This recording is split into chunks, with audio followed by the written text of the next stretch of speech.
This video is about panda models of New Zealand, sometimes called Panda Kitset. This is not about the panda models of China that's currently in business today. Panda Models New Zealand was a kit model reboxer and importer that sold kits almost exclusively in New Zealand. As a result, it's very difficult to get any information on them, and I have to thank Mr. Paul Adams for sending me the images and most of the information that's being used in this video. There's not even any information on them on ScaleMates or old model kits or the Box Art Den. It's that rare. So, on with the story. Pearson Drum was a toy importer in New Zealand out of Auckland that started apparently in 1968 according to their business license. At some point after this, they started importing models. Apparently they were ex-Marusan kits. At this point, some of the molds had gone to Fuji and others had gone to Eschi of Italy. But these seems to be the primary source of their aircraft models, and aircraft models is primarily what they did. Although they did do about 6 model tanks that apparently came from Midori. These tanks, by the way, also came with the little friction motors, although some builders never bothered to install them. Although the tanks claimed to be HO scale, apparently most of them were a little bit off scale. But we'll get into those in just a minute. So somewhere in the very late 1960s or perhaps early 1970s, Panda starts reboxing these kits, putting them in their own boxes, although in some cases they used the Marusan artwork. They were sold apparently exclusively in New Zealand, but at some point, and it was hard to determine when, apparently they struck up a deal with the Australian company Toy, and it's possible that they were exporting some of their kits to Australia. Apparently somewhere in the mid-1970s, some of New Zealand's import laws started to loosen up a little bit. And since getting a license to import anything, including toys, into New Zealand in the late 60s and early 70s was very difficult, Panda sort of enjoyed a protected market. But as these laws began to liberalize, Panda started running into some pretty stiff competition. Now, one example is that apparently in the mid-1970s, an Airfix kit would cost someone about 99 cents. The Panda kits actually had a lower price point that made them very popular. But most of the more serious model builders felt that we're not really up to the quality of Airfix or Revell, or even some other kits that were getting into New Zealand, such as Matchbox. Despite this, they did have a bit of a following. They were into the country early, and they were affordable. And they made a lot of really neat aircraft, even if they were just repops of old Marusan kits. Most of the World War I aircraft were in 1 to 72nd scale, and some of the post-war aircraft were in 1 to 100 scale.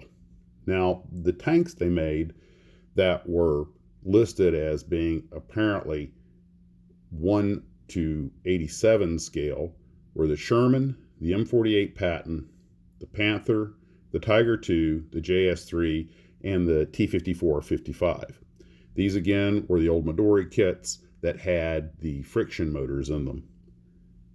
They had also reproduced some infantry figures that they listed as 1 to 72nd scale, but a lot of people feel that those were actually off scale, and I'm not sure who made the original figures. When you look at the Midori listings on ScaleMates and on Hink of Holland, it looks as though the Panda armor kits were in fact reissues of the Midori models from the 1960s, but they didn't do the full range. The aircraft from World War II and post-World War II were labeled as 1 to 72nd scale, but that may not have been the case. But it's not uncommon for models of that era to be off scale. They simply didn't have the level of accuracy that we've become used to today. Some of them, particularly the World War II Japanese aircraft, included a display stand. There was also an F-107, but the scale of that model is unknown. Some of the boxes are labeled Made for Toys New Zealand Limited from Auckland, New Zealand on the side of the box with no mention of Pearson Drum. So we're not really sure if Pearson Drum had sold out their model to Toys or had simply taken their name off of the box as they were using Toys as a distributor.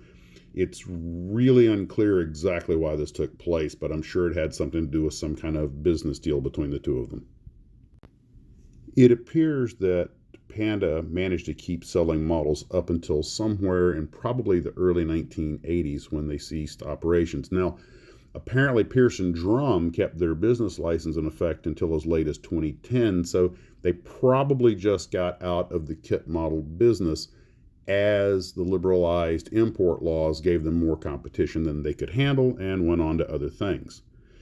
But that's really about all we could find out about it. I want to thank Mr. Adams for all these great photographs that come of his personal collection and for what information was available. Pearson Drum is really the company's name. Panda was just, of course, a marketing logo. And again, most of the kits appeared to have been Fuji, Eshi, Midori, and many of those were actually ex-Morrison molds. So I'll show some pictures here of models that they made. Guys, take care of yourselves. And as always, model on. Don't forget your Billy boy, Billy burned and black. Black Billy T boy, black as it can be. Black Billy T, that's the stuff for me. Up on the snow line, chasing after deer. It's in the hand a cup of tea, then all your blinking beer. Down in a coal mine, driving in a dry. Black Billy T keeps a man alive. Black Billy T boy, black as it can be. Black Billy T, that's the stuff for me. Drink it from a tin, drink it from a cup. Fill her up again and turn the bottoms up. Brew it in a billy and brew it in a pot. Throw in a handful and pour it out hot. Black Billy T boy, black as it can be. Black Billy T, that's the stuff for me. Now Morgan Jack and John the Baptist too. The old-time swaggers, I knew how to brew. Black Billy T boy, black as stuck on tar. Black Billy T, put us where we are. Black Billy T boy, black as it can be.